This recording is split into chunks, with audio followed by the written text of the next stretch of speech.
What if you're not making the amount of money you want to be because you're just ignoring the gifts that God put in you? Well, this is me for a really long time. I bounced between businesses and jobs until I finally decided to just lean into the gifts that I already had instead of chasing profits and niches and all that kind of stuff.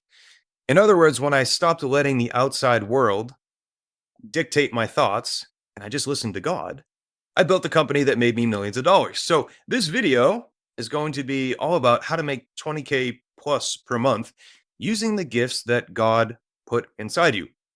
So, the first company I made let me do all kinds of fun things. And I promise you, this video is not going to be all about me and tell you this hour-long story about myself. It's really going to be all about you.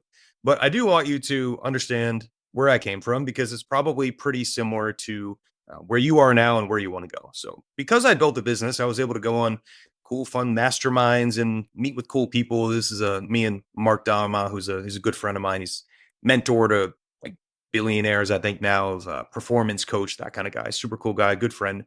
This is me and my girlfriend Shannon. We're flying first class, going to, I guess it's business class, going to Dubai.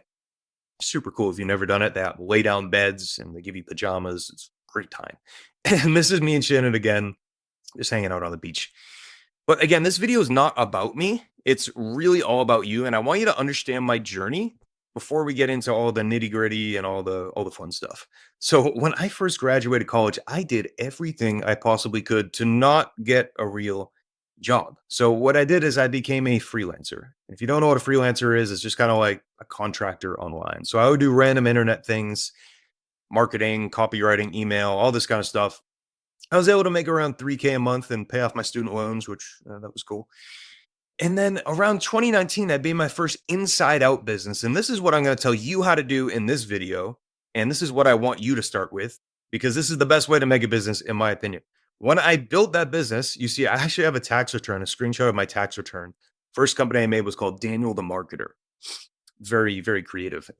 And we did $4.061 million in 2020, which was kind of a tough year to run a business, if I remember correctly. So you might be asking yourself, well, what did Daniel do? What did he do?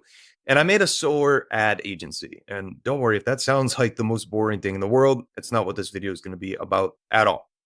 The core idea that I want to share with you is that everyone online said solar ad agencies are dead. You don't want to start one. But I had a burning desire to do it. In fact, I was actually on a trip back visiting my girlfriend. It was the first time I ever left the country, and I had this spark, this idea. It really was this God-given download of this whole business plan. So I decided, hey, I'm going to do it. And fortunately, I listened to God instead of random people on the internet saying Facebook ad agencies were dead. And I made one, and I made lots of money. So in this workshop, in this YouTube video, we're going to go over a few different key ideas. Number one is coming up with your inside out idea and why the idea of profitable niches is just a myth. It's kind of BS. And anyone telling you to pick a niche, I don't recommend you listen to them. And number two, we're going to go over the exact framework I used and I still use to build businesses. So let's go ahead and dive into this. The first thing I want to go over is how to be a wise builder. So most people, when they build a business, they look outward first, right? They chase a hot niche and trend. Right now, it's 2025, and AI companies are all the rage, right? Everyone's talking about building an AI business. But when you build from the outside in, what can happen is it can drain you and it pulls you away from your God-given gifts, right? This is usually where people get stuck. They think, oh, this thing that I'm really good at, I can't make money with it. I need to go build a copywriting business or I need to go do some complex, really boring sounding job. And you don't want to do that. You want to avoid that because you can monetize almost any skill right now. I think you can monetize any skill, but we'll find out soon enough, right? So Jesus shows this really well in the parable of the wise and the foolish builders. Now, this is not going to be a particularly religion charged exercise or lecture here, but I wanted to pull from what Jesus said because he says that one builds on rock and one builds on sand, right? Someone builds on rock, someone builds on sand. When a storm hits, only one stays standing. Now, Jesus wasn't talking about business here, but business works the same way. If you build on a trend, what's going to happen is when a storm hits, if a new law comes out, or if you just get tired, your whole operation is very likely going to fail because you built it on sand and not rock. So I recommend you build on what you're good at, what your calling is, instead of the new hot thing in the world right now. So this all starts with an inside out idea. Like I said, most people get it wrong. They look outward for the idea, for the business, right? A guru tells you to go build an AI business, go build this kind of business, go build that kind of business. Just copy what's already working. And you can certainly make money like that, but eventually it's just going to feel like another job. And that kind of defeats the purpose of building a business in the first place, doesn't it? So we want to start with what we are really passionate about. And I recommend you do this thing called the coffee shop test. And I'm going to walk you through right now. Imagine you just sit down with a friend, and once the small talk fades away, just ask yourself, where do the conversations naturally go, right? When you're relaxed, where's your mind go?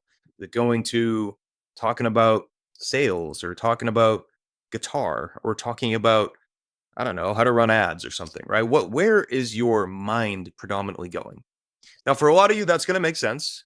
And for some of you, you might be thinking, I don't really know. I don't drink coffee. I never really get in that kind of state. What do I do? Don't worry, I got you. Instead of framing it like a coffee shop test, you can ask yourself, what am I better at than 90% of people, or 50% of people, or 20% of people? If you're better at something than most people are, chances are you're passionate about it. Chances are you make a business around that. So let me give you a real world example of this. I had a client come to us. He was burned out from running his fitness business. And in other words, he built an outside in business, right? He built this business mainly for money.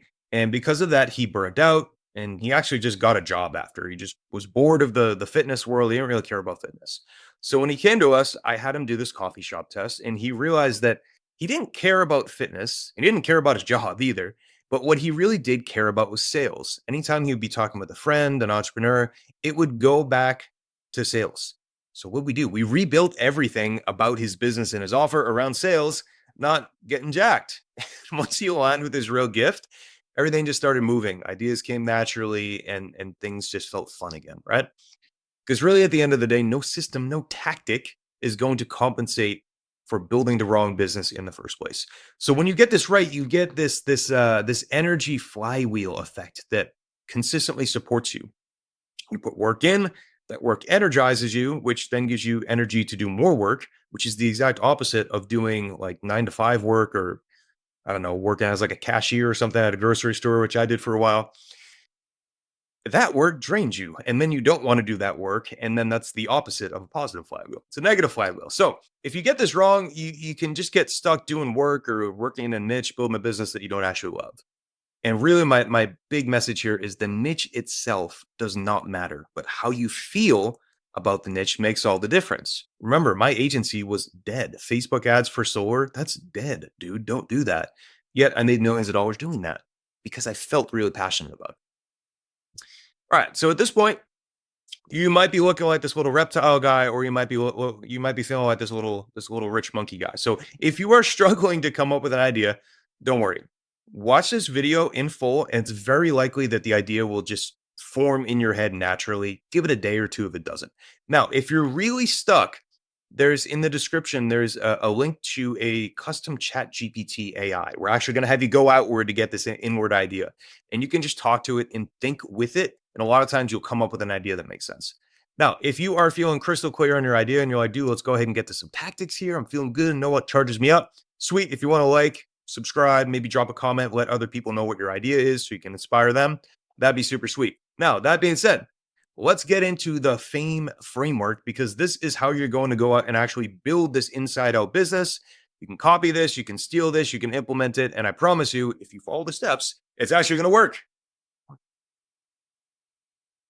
So F in FAME stands for foundation. Now, I have skipped this a few times, and every time I try to skip it, my business really suffers, and I end up going back to the foundation and rebuilding it anyway. So we might as well just start with the thing in the first place and nail it. So you're going to ask yourself 3 questions to really get clear on what it is we're doing. The first question is, what? What do you sell in the first place? And you really have 2 lanes here. This doesn't need to be overcomplicated. You don't need to think about some crazy elaborate business scheme. You just got to ask yourself, do I want to sell a service or do I want to sell a system? A service is when You just do something in exchange for money. Like, hey, I'll come mow your lawn. You pay me 50 bucks, right? Really, really easy. This is a great place to start. However, there is a ceiling.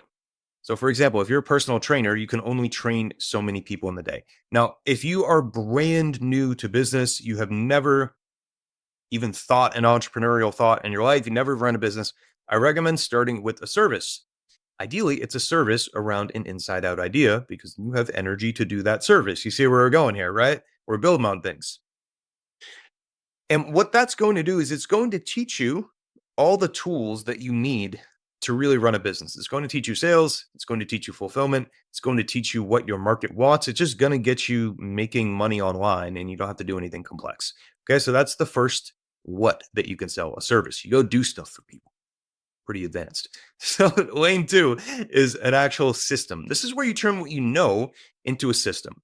Now, this is things like courses, group programs, consulting, coaching containers, that kind of stuff. And it's the same knowledge, right, that you would share in a service, but now you can help 10, 50, 100 plus people because you're structuring it differently, right? You can have someone watch a course, then you can do group coaching, and then you can do one-to-one, right? You can do all these kind of things that aren't fully you just doing it for them. You're teaching them how to do it, and then you're there as support. That allows you to go from one-to-one to one-to-many. So that is kind of the evolution that naturally happens in the online space. So again, if you're brand new, do a service. If you are already running something, consider turning it into a system. Okay. Now, something people get caught up on a lot is they think I need to be the best in the world to sell anything. This happened to me. It happened to people I know. It happened to my girlfriend. It happened to pretty much everyone who starts running an online business. But we want to dissipate that thought ASAP. Instead of needing to be the best, what I want you to think about is how good are you? If you're 5 out of 10, you can teach someone that's a 2 out of 10. So, for example, my guitar teacher, right? He's better than me. I'm not that good at guitar. I'm maybe a 2 out of 10 at guitar. My guitar teacher is good. He's not Eddie Van Halen. He's not, John Mayer, any crazy guitar player, but he's considerably better than me. So I show up every week and I pay him and he makes me a little bit better. So you don't need to be a 10 out of 10 to actually make money doing this. You just need to be a little bit better than someone else and then teach those people that want to get a little bit better what you know. So, number two of our foundation framework here is asking ourselves, who do we sell to? So, for example, if you're selling a high ticket offer, which we're going to get into high ticket, low ticket pricing, all that stuff in a little bit, I promise. If you're selling a high ticket offer, let's say you're selling $5,000, I don't know, some kind of service. It makes no sense to go to people that probably have $3,000, $4,000 in their bank account and try to sell that $5,000 service. I've made that mistake. I used to work in, well, it doesn't really matter what niche I used to work in, but I wanted to go into a different niche. This was years ago. And the average client value was, I was serving life insurance agents, and it was maybe like 1,000 to 1,500 bucks a month they could spend with me. And in order to hit my goals, which was very, very lofty goals, I would have needed to serve 75 to 100 clients per month. And that just didn't fit my business model at all. So when you have the wrong thing to the wrong person, you become miserable. And I don't want you to become miserable. So asking yourself who is a very important thing to do. Now, a few things to note with the who. They need really three things. They need a real problem, right? They have a real problem that they want solved. They have the money to solve said problem. And then number three, you want to easily be able to identify them. You don't want something super, super niche and ambiguous. You want something really clear, like I help dads over 40 get a six pack, or I help CEOs communicate better, right? And that's really easy to identify them. Then you can call them out in, your content, your ads, your website, all that kind of stuff. All right. I just want to reiterate, you don't need to be the best in the world to sell something. If you're falling in this trap, just shake it off. I promise you, you don't need to be the best in the world to sell anything. You just need to be a 2 out of 10 at the very least. Then you can sell the 1 out of 10s. Okay. Now, the last question to ask here in this foundational section is, why are you selling this in the first place? Most people skip and they start thinking like, how do I get clients? How do I market? How do I get traffic? Right? They skip to how.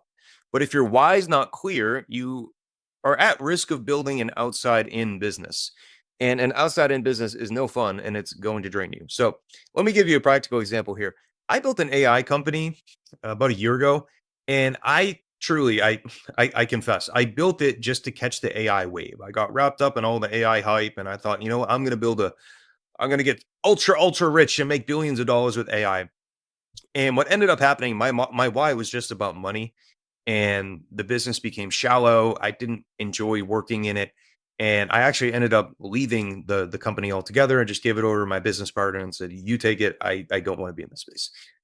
Now, this is completely different to what I'm building now, which is the School of Abundance, where I help people get their finances right so they can serve the world and help people with the gifts that God gave them. My why there is I feel like I'm serving God with every person I help. Every client I help, they come to me and they say, Daniel, give me clarity. You help me with this, you help me with that. That fires me up. So a sale for me is not, oh yeah, I made XYZ dollars. Okay, awesome. It's yes, I'm serving God here. That's a really big difference. So what I recommend you do is write down this 5 whys exercise and actually do it. You start by writing down your goal. Say your goal is I want to start a business around I don't know, teaching people how to get good water or something, right? So probably not the best business, but write down your goal and then ask why. And every single time you're going to go a little bit deeper. Now, the why for a lot of you when you first start making a business might be it's either going to be pain related or solution related, pain or pleasure. It's either going to be, I want to get out of the job I'm working now because it's miserable, or maybe it's something like, I want to make more money. And both of those are perfectly good level 1 whys, but you don't want them to be level 5 whys because then when something inevitably hard happens in your business, you're going to be, yeah, I don't have the motivation to do it. Football game's on. I'm tired. You're just going to start making excuses. But when you have a level 5 why that's, it doesn't have to be mine, right? It doesn't have to be you're going to serve God with every business, with every person you sell and help and all that kind of stuff. But it could just be you really want to support your family, right? That could be a really deep why for you. And then when things get hard, you don't quit because you come back to that level 5 why. Oh, I want to serve my family. Oh, I want to break this family pattern in my life of people getting jobs or whatever your why is. I don't want to plant seeds for you. But when you get that level 5 why in your head, you can move mountains and you can just push and persevere. And I promise you, it's one of the highest leverage things you can do because it's going to give you energy. So you kind of got to be annoying with yourself. You're going to keep writing something, just ask yourself, well, why is that important? Why is that important? Why is that important? It can kind of be an annoying exercise, but I promise you it's worth it. And I know it takes like 3 to 10 minutes. So don't skip it. Now, that brings us to letter A in our fame framework. Now, most people, when I tell them this, they're like, oh, I know what it is. I know what A is. It's attention. No, it's attraction. Attention by itself means nothing. You can yell on the internet and then get you attention, which isn't really what we want. See this fancy picture that I made here with AI of a guy yelling with a megaphone wearing a bathrobe. Guess what? He's getting arrested. That's not really the attention we want, right? We can go yell and yell and yell and, wear a bathrobe in New York City and say, hey, everyone, look at me. But that's just going to get people to call the cops. Yes, we got attention. We didn't get sales. So what we want to do instead is we want to attract the right people. Attraction pulls in the right people, people that want what you sell and can pay for it, right? To attract the right people, we are going to dive into something called the awareness ladder. All right. So let's go ahead and dive into this. But before we dive into this, let's look at how do we attract people in the first place?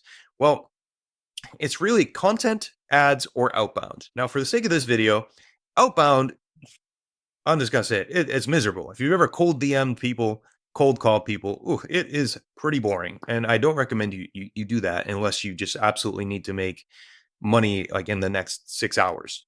So what we're going to focus on instead is content and ads. Now, content is, of course, the simplest path. You make videos, you put them on the internet, and people buy from you, right? That's pretty much the whole thing. Very oversimplified. But most people stink at content and they go for viral content. They try to get attention. And what happens is they get the wrong people, they get broke people, they get people that don't want their thing. Now, this whole framework that we're going over here, it's building on top of each other, right? We're thinking, okay, what's the idea that we came up with? It gives us energy. What is the thing we're actually selling? Who are we selling to? Now we're asking ourselves, how can we attract the who so that we can offer them the what, right? How can we attract the people that will buy our stuff so we can sell them our stuff? Really, these two things are content and ads. We're not going to go into outbound right now, which would be the third way of doing it. But outbound is just cold DMing and cold calling and cold emailing. Yes, it's powerful. For most of you guys, it's going to be really boring and we just want to focus on content. And if you have a little bit of money to spend ads. For the purpose of this video, we're just going to dive into content. This is the simplest path. What you really focus on is building authority by providing micro solutions. That's it. You just show the market that you know what it is you're talking about. You solve small problems publicly in short form, long form, podcast, communities, platform. It does not really matter where you're doing this. As long as you're making content, you are showing that you're an authority and you're solving little problems. People are just naturally going to come to you. In fact, one of my biggest clients actually came from me solving a micro problem in a community way back in the day. It was just the right person, the right moment, and the right signal. Now, the other way you can do this, you can attract people, is with ads. And it's basically the same thing as content, but you're just paying the ad platform to say, hey, go shove my stuff in people's faces. And this works great if you have a little bit of money to spend. For the sake of this video, we're not going to dive into ads because that could be a little bit over people's heads. But if you do have a little bit of money to make an ad, just remember a hook story offer. Hook, you get the who's attention, right? Remember our who.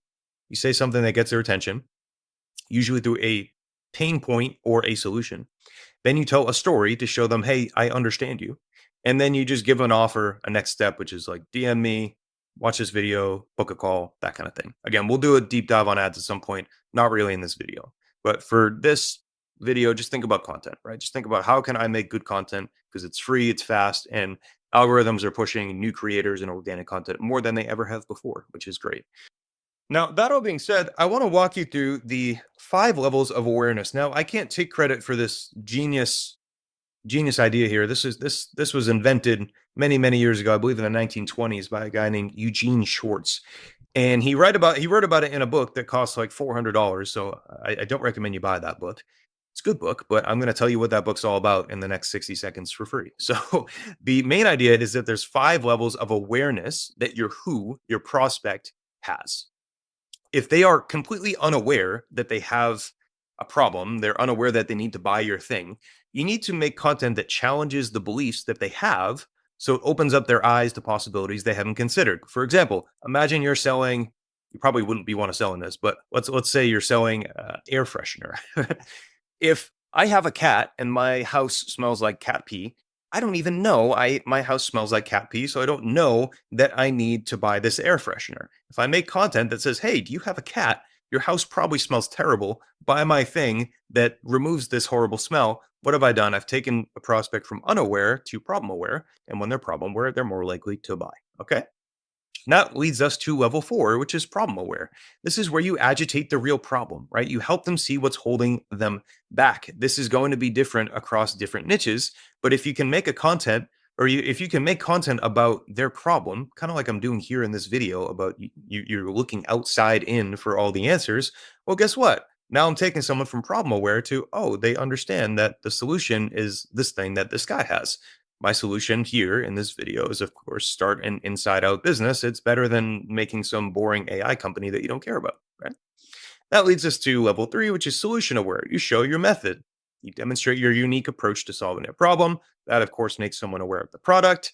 And then they eventually go up to most aware, where all you have to do is just make someone an offer. They know you, they like you, they trust you, and they're ready to buy.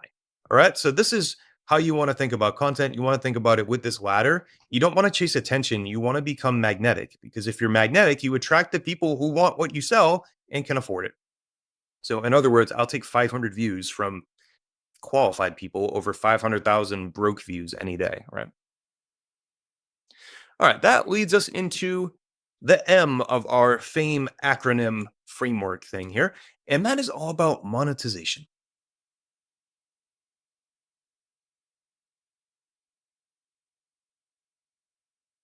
So once your foundation is set and you're attracting the right people, the next step becomes really obvious. You got to monetize, right? You came up with this offer, you came up with this thing, you got this service, you got this system. People are coming to you. Well, how do you actually turn this into money? Well, there's really only 2 pricing structures that you need to think about. And anyone telling you to do some complex structure, I don't recommend listening to them. Just keep it really simple. All right. You have low ticket or high ticket. Now, most people love to start with low ticket, right? They think, well, it's easier, right? Why, I'll just charge $100 for my thing. And the reality is low ticket's really hard. Low ticket is going to attract customers that are more broke, and people that are more broke are generally a little more skittish. They're a little cling tighter to money, and they just churn fast. And I just don't recommend going the low ticket approach unless you are an absolute master copywriter, master business person that wants to scale super, super, super, super high and then have a high ticket back end. In which case, you have a high ticket product anyway. You might as well just start with high ticket. So low ticket requires a lot of different skills, guys, and I don't recommend starting there. It's just hard, right? You need sales pages, you need tons and tons of proof, and you've really got to convince people to do stuff. And people generally don't get that great of results in low ticket products because they don't really take it seriously, right? They paid $40 for it, they paid $50 for it. So don't start with low ticket, start with high ticket. High ticket is going to attract people that are going to pay more, right? And when they pay more, they pay attention. They do the work. They listen to your expertise and they view you as the expert. They value your time, they get the results, right? That's really what we're trying to do. We're trying to help people, help them get results so that they keep buying, tell their friends, go change the world, that kind of stuff, right? And another way to think about this is, would you rather chase 100 people to get them to give you $100, or would you just talk to two people that can pay you 5 grand? It's the same money, but it's so much less hassle. And a lot of times you're going to be doing the same work. You're going to be doing the same exact work for these people. So we might as well just charge them high ticket in the first place. If you can, it's really smart to make your offer recurring, right? So you give someone a big win up front, and then there's some kind of natural step. Maybe you have a coaching program, right? You help them, get some big win, and then it's like, hey, let's keep working together. Do you want to focus on this next month, that kind of thing? And if you can do high ticket recurring, then you're not going to need to chase customers as much, and the lifetime value of your customer is going to be really high. So you can just really scale quite nicely like that. So how do you actually sell? Like I said, a low ticket, you need everything. You need a sales page, you need a crazy funnel, you need perfect copy, perfect checkout, like literally like 3 different softwares and order bumps and upsells. You got to string together like 8 different things, and it just becomes hard. Whereas high ticket, it's really simple, especially if you do it with a call. You get on the call, you ask questions, you diagnose them, and you see if you can help them. That's really it. You don't need any crazy like sales hypnosis, not at all. You just ask them where they're at, and then if where they're at is something you can help, you say, hey, great, here's what I'm doing. Here's what we're doing for people in your situation. Think it can help? Cool, great, awesome, perfect. All right, now the biggest mistake people make, there's really 2 mistakes. One is not having a good sales framework and just getting on a call and saying, okay, cool, here's my thing, here's what it costs. Are you in? You don't want to do that. Ask questions and just like listen to people, and like you would in a normal, like real human conversation. Let's not lose the humanity of things just because this is online. Okay. And number 2 is you sell like this guy here on the right, who you just sound like a greasy salesman, right? Everything's the best. It's incredible, life-changing. It's all hype. And it's just, if you've ever been sold to like that, it's like a used car salesman. It's not fun. And I would much prefer someone ask me questions so they actually understand where I'm at, right? And this sleazy sales guy here, I think of him as the hustler, right? It's this hustler idea versus the helper idea. When you're just hopping on a call to see if you can help someone, it's more low pressure for everyone, and it just becomes a lot more fun than doing this high pressure, like, oh, what, it does this, it does that, it does that, and you said no, you can't come up with the money. Like, what, are you crazy? How could you not want this product? So that's how a lot of people sell. Don't sell like that. And I pretty much promise you, if you don't sell like that, sales are going to be fun. You're going to make more sales. So to kind of wrap all this up, high investment gets you high commitment. You get faster decisions, and you just get better results because people are paying like a decent amount of money to work with you. Now that brings us to the final letter in our fame formula here. And this is expansion. This is where a lot of people don't really even think about this. And I can attest to that. I ran my business for 2 years. We were doing millions of dollars. I didn't really even think about expanding until I got to the point where I was working 12 hours a day, and my back hurt because I was sitting so much. I was gaining weight. It was no fun. And then I realized I could just hire people. Yeah, kind of a cool idea, right? You can hire people for your company, and they don't even need to be employees. So expansion is the last part of this. And like I said, it's where most people drop the ball. And they mainly drop the ball because they have the wrong idea of what expansion is. They hear hire and scale, and they think they have to get employees and pay a lot of money and That's really not how it works. And in fact, most people when they start scaling, they think more input, more input, more input, more input. But that's not how it works. Real scaling is the opposite. You actually do less when you start growing because you hire people, so your business does more, and you do less because you get rid of all the nonsense in your business. So, to think about this practically, let's look at the 5 levels of business work. Right? You have level 1, which you don't really want to be in ever, but sometimes you just got to do what you got to do. And that is administrative work, admin, right? You're checking emails, you're scheduling, you're sending invoices. If someone has like a problem with, I don't know, logging into their account, you got to do that stuff. That's the lowest leverage thing. You can literally hire that out for like $6 an hour. We're going to talk about that in a little bit. So don't get stuck there. Number 2 is fulfillment, right? Delivering actual service, coaching, doing the work. Now, if you have like a service-based business, this is where hiring can really give you a lot of leverage, right? You basically hire overseas or you hire someone that's, making less than you are. They do the fulfillment side, so on and so forth. If you're doing coaching, it's a little bit different, especially if you are the actual coach.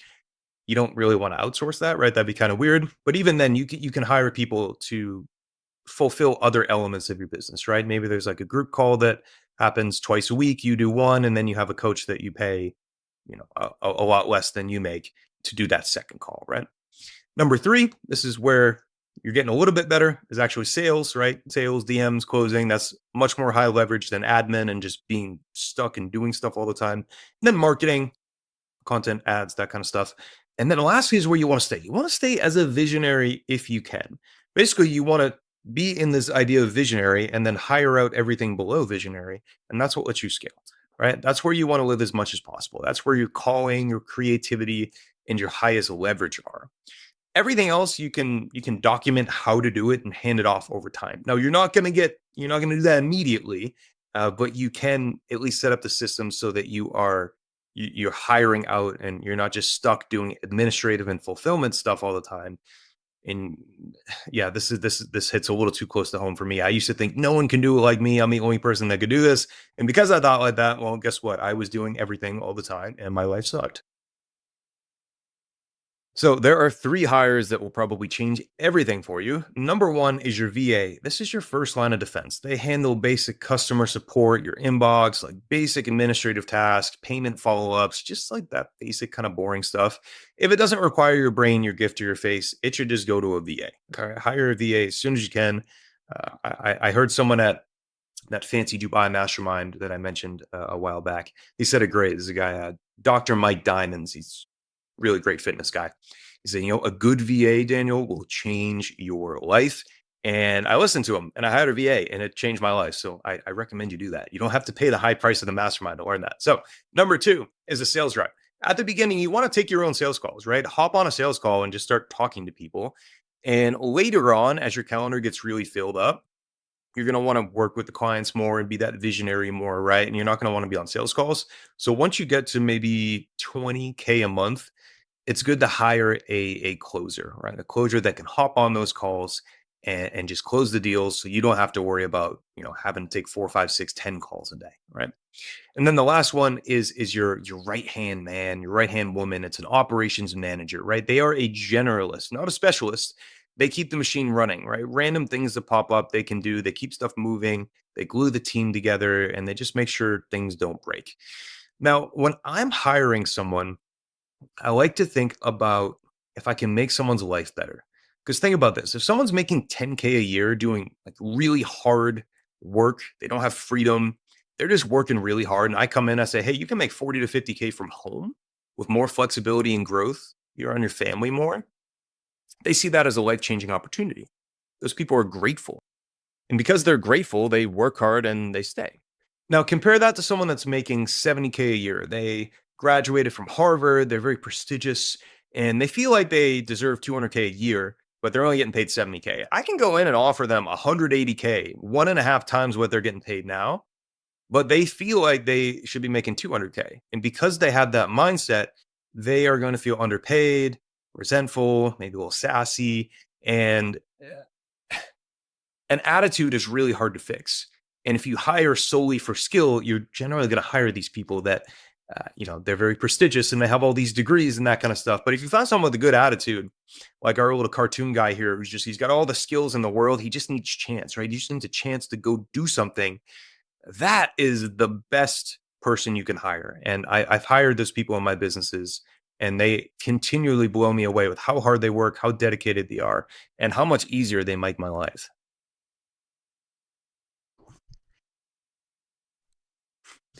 So every time you make a good hire like this, you buy back a piece of your time. You literally buy your time back. And piece by piece, your calendar gets lighter and lighter and lighter. Your business keeps running more and more and more without you.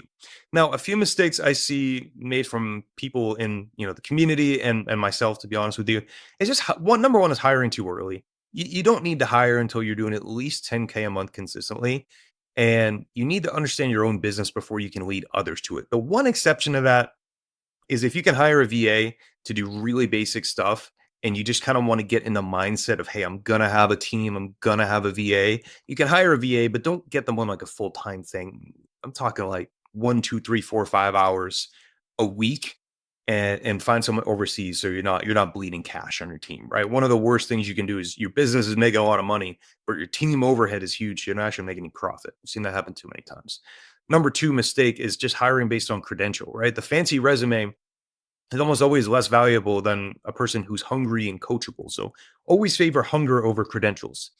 And number three is not documenting it first. Anytime I've gotten screwed on a hire, which has happened a few times, it's because I didn't really know how to do the thing and I wasn't able to train the person, right? That leaves you open to being taken advantage of. And the best hires are when you can just show someone like a loom of you doing something, say, hey, go do this. That's the best way to hire. And then number four is just trying to replace yourself everywhere. Like it's a business, it's your business. The reason we started with an inside out idea is because you're supposed to like this business. You're not supposed to try to build the business and then replace yourself in 3 months so you can go drink pina coladas on the beach. Yes, you can do that.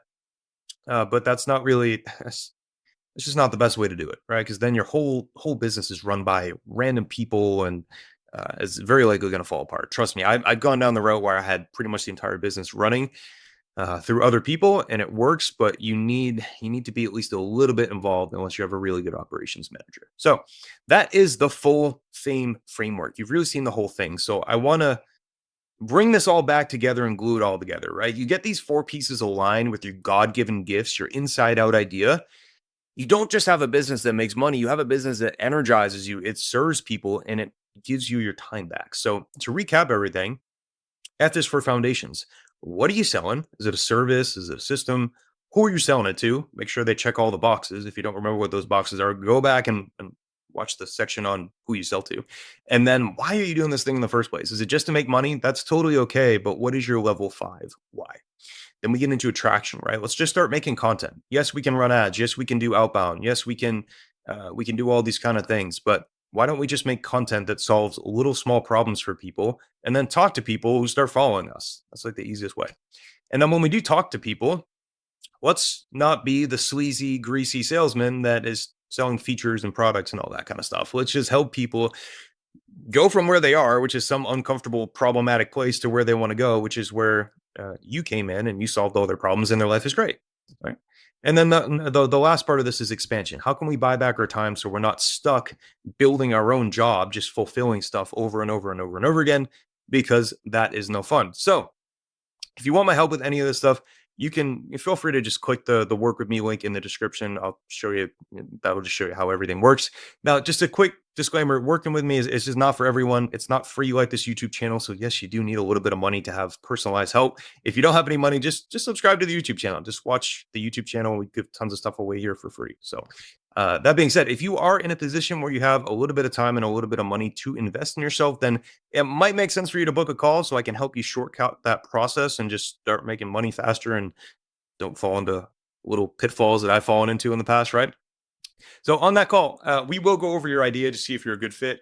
And I promise you, it's not going to be a hard pitch session. This guy, this very handsome, slicked back used car salesman guy, he will not be present on this call. Unfortunately, he's booked up, constantly talking about products and features to people trying to buy random stuff on the internet. So he will not be there. So even if you don't end up working with us, you're going to walk away with some value. So like I said, if you're in a position where you got a little bit of time, a little bit of money to invest in yourself, might be worth just a quick chat. So click the work with me link in the description and have a quick combo. And again, if that doesn't make sense for you, it's totally cool. No pressure at all. Just subscribe to the channel, watch more of this free stuff, and then maybe sometime down the road when you're making money based on all this free stuff, we can have a chat and I can get you further along. So thanks so much for watching. Hope you found this helpful. I will talk to you very soon. Bye.